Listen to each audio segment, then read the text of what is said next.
On today's episode of the DeRaud-Messinger Show, we're previewing and predicting number 19 Oklahoma State versus number 7 Texas, the Big 12 championship game. Longhorns fans, don't forget to like and subscribe for more content. It's greatly appreciated. And check us out at HornSports.com for all things Longhorns. Now to begin, Dylan, I just have to note those rankings were AP rankings because we're still waiting for the college football playoff, but we could not wait to make these picks because we were so excited about this game. Some basic game info for everybody so we end up arriving at the right stadium. The game will be Saturday, the 2nd of December at 11 a.m. Central Time at AT&T Stadium, Dallas Cowboys Stadium in Arlington, Texas, televised on ABC.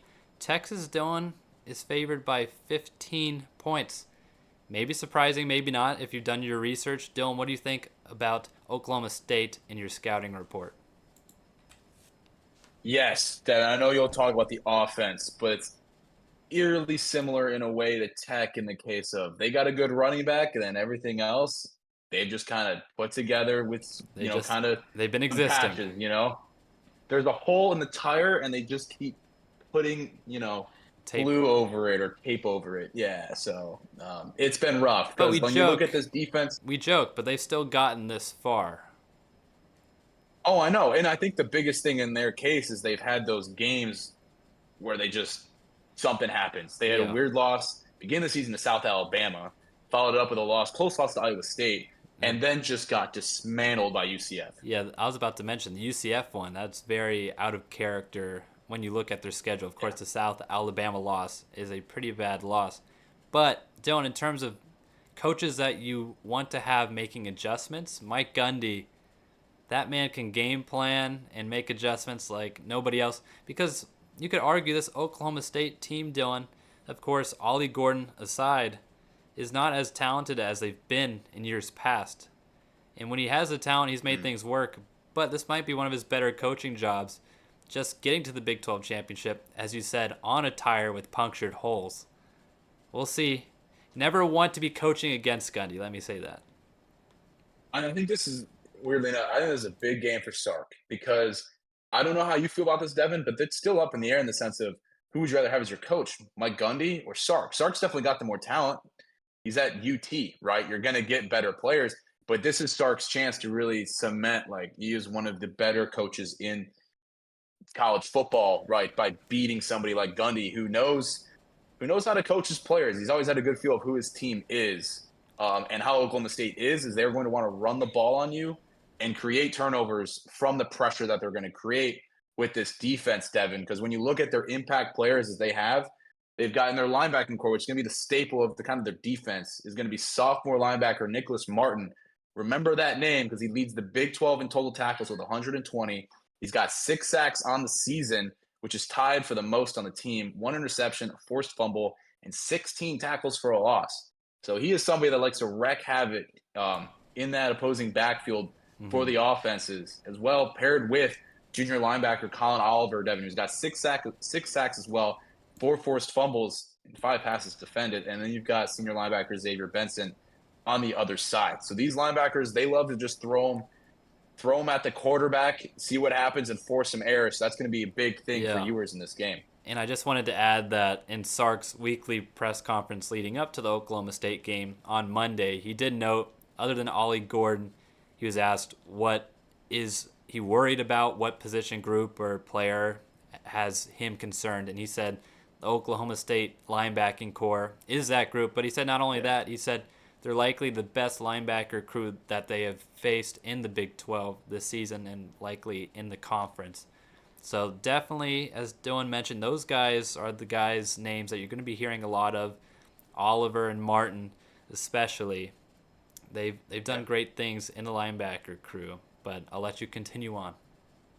And that's when you put it at a microscope, though. But when you blow it back up, right, you look at their total stats, they have not been great. They're 13th in the Big 12 in total yards allowed, 115th out of 133 nationally on the College Football Reference page, Devin. So they have been bottom of the country defensively, and they're allowing 6.3 yards per play. So when you look at their struggling secondary in this case, they've got senior safety Trey Rucker. He's got 87 total tackles, which I believe is around second or third on he's third on the team in tackles, Devin, and that's a safety. So that goes with your thing where you got a safety with a lot of tackles. Not a great sign. He's got one interception on the year, but that you can really throw on this defense. They got a lot of young um, defensive backs. They've got DJ McKinney, Kale Smith, and then Dylan Smith, and then senior cornerback Corey Black, which are guys that just have not been able to really make a ton of stops other than when they can come off with interceptions, which includes freshman safety Cameron Epps, who's got 3 interceptions on the year. And then you look at how they use their safeties. Like I said, Trey Rucker and defensive back kind of plays their rover position, Devin. Kendall Daniels, he's a good player. He's got 90 total tackles on the season, and he's 6'4". So he matches up well against tight ends and any big receivers that Texas can throw at them. But again, they haven't shown that you can, to really be able to stifle the passing game. I believe BYU had close, or if not more than 300 yards passing on them. And that's BYU, which has not been a great offense in this Big 12. So that's something to watch out for. And then just to cap it off with their front four, or better yet, their front three, which they deploy most of the time. They got senior defensive end Anthony Goodlow. He's going to be their best bet getting to the passer. He's transferred from Tulsa. He's 6'5", 283. He's got 2 sacks and 6 tackles for a loss. And then at nose tackle, they've got Colin Clay, transferred from Arkansas about 2 years ago, 6'3", 310 pounds. So big boy up front. But, he's only got 11 tackles on the year, 2.5 tackles for a loss, and 1.5 sacks. So Oklahoma State, again, a lot left on that bone. They're bottom of the conference on a lot of stats when it comes to rush yards allowed and pass yards allowed. And then they're allowing 27.3 points per game, which is 8th in the Big 12. So, Devin, getting to your offensive scouting report here, but this defense, Texas is going to be able to move the ball on them for sure. It's just going to be limiting turnovers is going to be the biggest thing. Oh, 100%. And it is fitting that, of course, it would have been poetic for a Oklahoma versus Texas final Big 12 championship game. Of course, maybe not for the commissioner's office, but it would have been fitting. But, Dylan, maybe what's more fitting than playing, the coined last member of the Hateful Eight here in Oklahoma State. And I just wanted to note 2 things. Quinn Ewers did not look great against this team last season. Was truly one of the more games in which you could really see him showing his signs of being an underclassman and still just not having the offense totally figured out. We'll see if that progression has been made. Dylan, there's been a lot of games played since then. But that is something to note. Last year's game for the Longhorns, of course, did not end up how they wanted it to. So Oklahoma State has, and of course for any Texas or Oklahoma State fan, this, Oklahoma State has always been a thorn in the side of Texas, seemingly, especially in the past, 12 plus years. And then lastly, I don't want you to discredit my theory, so I need you to be specific about my theory. Safety's leading the team in tackles. Never a good sign. It's up there, Never though. a That's good sign. 90 tackles. It is up there. It is up there, which, as you said, is indicative of the defense. They are the 74th best scoring defense in the country, which is very middle of the pack. So that does help in terms of your adaptation of my theory. But just wanted to make sure that he's not the leader. He's third place, but he does have a lot of tackles. Now I got to talk about the offense, Dylan. The quarterback, someone that we've known, not personally, but just have known his name for a while now, is the redshirt senior. It feels like he's in his 8th season. The Perry Ellis Award that I hand out. Michigan legend, by the way. Michigan legend. Never saw the field, but the Perry Ellis Award that I hand out every week. Stamp. Alan Bowman, the redshirt senior. Of course, we're just making jokes, but we've known him for a while because he went to Grapevine. So he's a local DFW guy, going to be most likely playing in front of a nice home audience, friends and family there at AT&T Stadium. But Bowman, just Dylan, has not looked that great this season. To be fair, Oklahoma State has kind of suffered in terms of, separation in receivers and other issues offensively in general.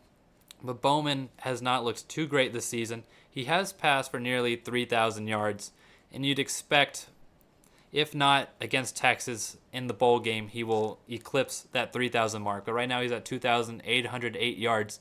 But the big thing is the turnovers. He has 10 touchdowns to 11 interceptions. Of course, for a quarterback at this level, you do not expect to see interceptions higher than the touchdowns, but it just has been that way, Dylan. And we're going to get to Ollie Gordon in a second, but the Cowboys have been leaning on that run hard.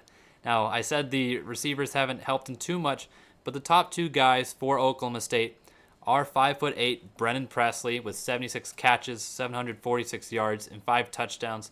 So stats-wise, he's pretty much the leader in all categories for Oklahoma State. Otherwise, I do have a good mix of guys in the rotation, Dylan, who've all tallied yards and such, but the one guy to look out for is redshirt junior Rashad Owens, who also adds 49 catches, 646 yards, but just 1 touchdown.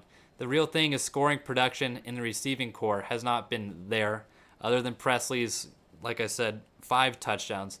Everyone has maybe a touchdown or 2, but there's not a target for Bowman that he's been able to target in the red zone, in other areas of the field, Dylan. It's been a tough show, but yet again, part of the reason, as I'm mentioning now, is you got a pretty solid player at running back, Dylan. Pretty solid. One that I, yet again, not to call out recruiting because this was such a long time ago now, but when you see Ollie Gordon, the Euless Trinity native, so we're talking about DFW guys, he's also going to have a big home showing at AT&T Stadium. When he was playing, we're just having to wonder, why has Texas not offered this kid? And eventually they did offer him, but it was, I believe, within the 2 weeks of signing day. So the chances of getting his commitment were pretty low at that point. And Dylan, I'm sure he felt the disrespect, and unfortunately, I'm sure that disrespect is going to carry on AT&T Day at the Big 12 Championship, because this is his chance to shine. This Oklahoma State team has predicated itself on his running game, and he's done just fine being the Doak Walker Award favorite, as I said. 1,580, decent amount. Rushing yards, 20 touchdowns, 6.4 yards per carry. Dylan, pretty solid. Of course, Jonathan Brooks, if still healthy, would have likely be another contender for that award. But even at that point, Ollie Gordon kind of already had eclipsed him just barely, Dylan. And what makes him so good too is he is so difficult to take down in the first attempt, right? In the sense of the first guy that gets to him, most of the time he is breaking that tackle, getting right by him. He's able to make the moves right, and he's tough to bring down just in general. So again, he has that going for him when it comes to who you think is the best running backs and what kind of qualities they have. It's the quality to make the first guy miss, and he could do that, especially when he gets to the second level, and then you got a problem on your hands. No, exactly. I mean, watching him in high school, it was 1 versus 11, if I'm being honest. Yeah. And it's beautiful to watch. I mean, I love watching Gordon run. As Dylan said, when you're watching someone get to him, you always have that little sliver of doubt in your mind, and he usually, proves you right for having that doubt. Big problem for Texas on Saturday. However, I'm going to talk about it a little bit later, but the Texas strengths do compare well against Oklahoma State strengths, just in being the Texas run defense has been one of the top in the country. I believe a top 5 run defense. They've just been phenomenal. Can they continue it, though? We will have to see. Now, Dylan, X factors. Who do you have? I think the big one you got to look at is how they're going to be able to complement Ollie Gordon, because he's not going to be able to do it all himself. Texas is too good of a team to just get beat by one guy. You got to take some focus off of it, or when they put all their focus on Ollie Gordon, take advantage of that. And that is going to be squarely on Alan Bowman, of course. And mostly with these X factors, it's the turnovers, right? It's him throwing turnovers, because there's going to be opportunities. They're going to be able to move the ball passing-wise against this Texas secondary that we know has been suspect, with a lot of young guys back there kind of working it out, getting experience right. So there are ways to move the ball on them. It's just going to be on those receivers, especially Brennan Presley and Rashad Owens, to get that separation, Devon, and for Alan Bowman to hit his targets, because he's bottom of the conference in completion percentage at about 59.9%. And like you were talking about, he's got those 11 interceptions. So he's going to throw some 50-50 balls. He's going to put it where Texas can get it. It's going to be capitalizing off that. But in his case, going to be not doing that, right? Because what you see with Texas and teams that are able to beat them or create some problems, you had your example in Dylan Gabriel, obviously being the guy that beat them. You had Donovan Smith out of Houston, who was able to throw the ball on this Texas team and almost get an upset. And then you got running QBs on the other side, which Alan Bowman is not a running QB, so it's going to be on that arm, and it's going to be there for him. He's shown the ability to pass pretty effectively, albeit it's going to be quite a bit of short routes before they lean into maybe taking a deep shot on this Texas secondary. But that's going to be the biggest thing for Oklahoma State if they want to have a chance at this, is capitalizing off of Ollie Gordon and just his gravity that he creates, right? Because he can create a whole solar system on that defense where they're all just focused on him. So then it's going to be figuring out how to capitalize, because he had a 2-interception game against BYU, one for a pick six, and that kept BYU in this game, or almost extending their lead and making it harder to come back. So it's going to be the biggest thing for Oklahoma State. I also have Alan Bowman as the X factor. Now, of course, Oh yeah, we have done some, not dishing, because dishing sounds, undeserved. We've done some dishing of the offense, but they are the 48th best scoring offense, which isn't phenomenal, but in terms of middle of the pack, it's a little bit more of a higher middle of the pack. Of course, the rushing offense has been fairly amazing, to put it lightly there, but they also have the 35th best passing offense. And it's actually the passing offense in terms of just overall national standings is better than the rushing offense. But I think that's mostly because Ollie Gordon has been the one back, really, that Oklahoma State can trust. Additionally, the offensive line for Oklahoma State, Dylan, has only allowed 12 sacks this season, which is kind of shocking to hear about. When I looked that up, I was like, what? The passing offense hasn't been that great, but they've only allowed 12 sacks. Something is off. Yeah. Tied for 9th best in the country. So that offensive line for Oklahoma State has done its job. Now it's time for Bowman. As Dylan said, he has to protect the football. They're going to move the football, as Dylan mentioned.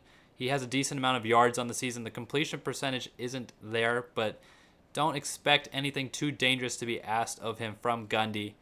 But occasionally, you're going to have to make the defense pay, the Texas defense, because you're going to have to assume that defensive coordinator Pete Kwiatkowski, Dylan, is going to put a lot of guys in the box against Oklahoma State. And, why shouldn't he? Until Oklahoma State proves that they can pass the ball on you. It would only make sense to put our guy Anthony Hill up near the line, Dylan. But with that being said, Bowman, I don't know, this might be a game for him, Dylan, because the Texas secondary has been suspect, for lack of a better word, seemingly every week, but last weekend did a good job, and I think part of that is because Kwiatkowski is finally trusting that group.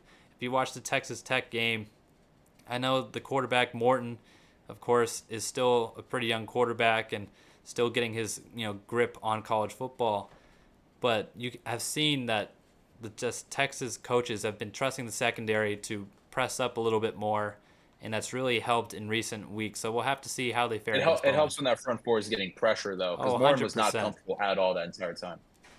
100%. And Bowman is a fairly immobile quarterback. He's not going to be, Jalen Daniels, Jason Bean, Jalen Milroe running sideline to sideline all game. He might surprise you, Dylan, with one or two, but he's not going to be a legitimate threat running the football. He's a pocket passer. So we'll see if Texas can take advantage of that as well. Now, next part, we have a favorite of ours, danger level. Dylan, how are you feeling? Yeah, I got this danger level at a 7. It's a big game, obviously championship on the line, so the stakes are heightened.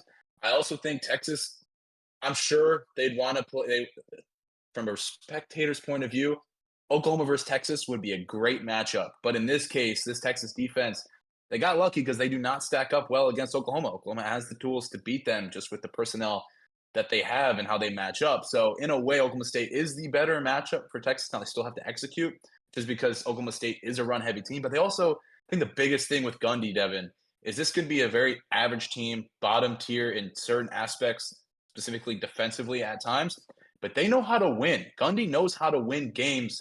And these kids have been putting it together all year, right? In the cases of they'll have those off games, but in those close games, they've been very good. So I think the biggest case for here is Texas getting out to an early lead on Oklahoma State and avoiding those close games, because UCF, their blueprint was running the ball down Oklahoma State's throat, really not giving them many opportunities. But the biggest thing was they were up 24-0 at the half, and Ollie Gordon only had 12 carries on 25 yards and a 45-3 loss. So you're seeing how you can take Ollie Gordon really out of this game. One with their one-dimensional and everything's on Bowman in this case, things get a little dicey for this team. So it's going to be on them to limit those mistakes, keep it close, which I think they can do fundamentally, especially when you have Gundy as your head coach. But in Texas' case, they just match up really well, and that's why I don't have this danger level closer to a 9 or a 10 that you'd probably see more in usual championship games. Yeah, Dylan, I just wanted to mention Gundy in his press conference was asked about Devondre Sweat and Byron Murphy. I don't know if you saw that, Dylan, but he was naming a couple of schematic things he could do, and then ultimately he's like, well, we're just gonna do what we've been doing against Texas. We're just gonna block them, and that got Byron Murphy. His ears were pointed up. I could tell. I saw a reply on Twitter. So it is funny because Gundy, yet again, if you can trust any coach to come up with some sort of wrinkle to slow down an element of a team, it's Gundy. Of course, offensive guru, but Dylan, he's coached for so long for a good reason at a pretty dang good program during his tenure there. Now, Dylan, I hate to call you out on this, but I'm going to have to call you out on this. Why are you stealing my notes? Uh-oh. I have a 7 on the danger level as well. What are the odds? I mean, 7. I actually had a covert person in your room the other day stealing your signs. Whoa, So, really? I'm gonna have to investigate. Got inside information. It's probably Dylan's a Michigan fan, so we know how he got that information. But danger level, I have also at a 7. I mean, I think that's a pretty high score. Of course, if you watch through our videos, I'm pretty judicious when it comes to handing out some high scores. 7 is definitely something to watch out for. This is the Big 12 championship game. In a way, it is a prove-it game, but in a way, it's also on the flip side. It's also somewhat of a trap game. A lot of the talk in the media has been about the college football playoff, and deservingly so, because they've at least positioned themselves in a spot where that is something that can be talked about. We're talking about it too. It's not out of the norm. However, Dylan, those players, they talk about, oh, we're only focused on this one game. Well, this is a chance to prove that. Against Texas Tech, Sark said that the team didn't even play with pads, Dylan. They didn't practice with pads in the week leading up. That is how you know a team is ready. Ooh, that is when your coach hear. is so confident in that group that they don't even need to put the pads on that week. They're going to need that same level of just excitement this weekend. Of course, motivation-wise, the bigger picture is there to be had, so that's what should be the main motivator. But they don't have, the easy Joey Maguire, Brett Yormark comments to make. But the Yormark stuff carries over a little bit. I would just say cool minds will prevail, though, or the team that makes the least amount of mistakes has a more likely chance of winning, right? Because in this case, Oklahoma State's going to be trying to get under their skin. Like, be on the lookout for that. They're going to be incredibly physical. Gundy's going to be preaching that all week leading up to this. It's going to be an emotional game. They're not going to be able to take plays off. It's going to be an emotional game for Oklahoma State. But as the saying goes, you want to play with emotions, but you don't want to get emotional, as Dylan was saying there. You want to have the cooler head. You need that motivation to fire you up, but you don't want to play overly emotional. It's going to be an interesting game. Yet again, Oklahoma State, they want to take one more parting shot at a team that is leaving the conference, Dylan. And this is a chance for them, but also for Texas to just continue on in that revenge tour that they've had going on this year after a loss last season. Now, Dylan, prediction, how are you feeling here? Yeah, I think this is going to be a good game. Again, we talk about this matchup. Is Texas going to be able to move the ball kind of just at will, just with the front seven or just the linebackers in general that Oklahoma State is bringing at Texas. That's going to be the biggest thing for Ewers and just how he's processing the game. Going to have to probably get the ball out quick just with the way they're going after him and not make those mistakes that we saw against Oklahoma State where you're just kind of throwing it out there and seeing what happens. You're going to have to take what they give you, and what they're going to give you a lot is in the middle of the field, really, especially if they're bringing blitzing linebackers to make them uncomfortable. Because if Gundy knows his team, I just don't think the secondary is going to be able to stay on those receivers like Worthy, like Adonai Mitchell, for very long. They're going to be able to kind of get their separation as one would expect, just how talented they are. So with Oklahoma State, it's going to be bringing that pressure in that O-line, kind of keeping the wall up, right, for Ewers here. But again, CJ Baxter, Jadon Blue, who had a great game last week against Texas Tech. they're going to be in for big games against a run defense that has really struggled to, and that's going to be something that Texas should lean on, then work into that play action game with Ewers just to take some deep shots. And then on the other side, holding Ollie Gordon to an average game is going to be a win, really, for Texas. And when I say average game, 25 carries to 100 yards or so, like that, I think is something that Ollie Gordon can get against this Texas team for some hard fought yardage. But I don't know if that's going to be enough. But the moment he clips 150 and Alan Bowman's able to throw for over 300, Texas in for a rough one. But again, it's going to be getting out to an early lead, and I think Texas will be able to do that. And I have them winning 38-24. Dylan, that was awfully poetic. I got lost in a trance. That was a roll. No, I agree with all those points. It is funny to say that, Gordon rushing for 100 yards, would be holding him to like a less than average game or average game, because that's just how good he's been this year. And Dylan, really, one of the keys for Texas in this game, we talked about Quinn Ewers a little bit there. It's going to be converting. Now, Texas fans, get ready for it. Converting in the red zone. The Longhorns have, let me break out the notes here, the 104th, 104 ranked red zone offense in the country. They just have struggled at converting when they get down to that field position. Quinn Ewers, he's played 2 career games at AT&T Stadium, Dylan. His last one, though, left a little bit of a sour taste in his mouth. They lost to Westlake in the championship game. What better way to make it up than to win the Big 12 championship? Quinn Ewers is going to have to put on a show. Yet again, Dylan talked about this Oklahoma State defense. Rankings-wise, they're not that good. 74th best in scoring defense, 111th best passing defense, 102nd best rushing defense. They have some notable guys that we mentioned, but holistically, this whole season has not been the best for that Cowboys defense. With that being said, Ewers, this is a good revenge game for him specifically. As we talked about, Texas lost last season, but he did not look very good last year. There's going to be a lot of weight on his shoulders, Dylan, in this game. Of course, Jadon Blue, CJ Baxter, they're going to get their shots at it, but this is a good chance for Ewers to make it up. Let's see how he does. Of course, both quarterbacks, Oklahoma State's Bowman and Ewers, are going to have to stay out of the turnover column in order to give their teams a chance. But Dylan, with all that being said, this is a big opportunity for the Longhorns to win their first Big 12 title since 2009, when Ewers was probably, what grade was that in, Dylan? That seems like... We don't need to talk about that. It's going to make us feel old. Seems like, kindergarten at that rate. I'm sure it was a little bit higher, but yeah, just it's been a long time. I have Texas winning this one as well. I have 37-27. Yet again, the spread is even higher than that. But with Mike Gundy's squad, can you trust anything? This is the coach that can wreak havoc on one's dreams. And we'll see on Saturday, Dylan, if the Longhorns will have their dreams shattered. Now, more importantly than our picks, what's your score prediction for this Oklahoma State-Texas game? Let us know down below. Don't forget to check us out at HornSports.com, and don't forget to like and subscribe. As always, have a great rest of your day.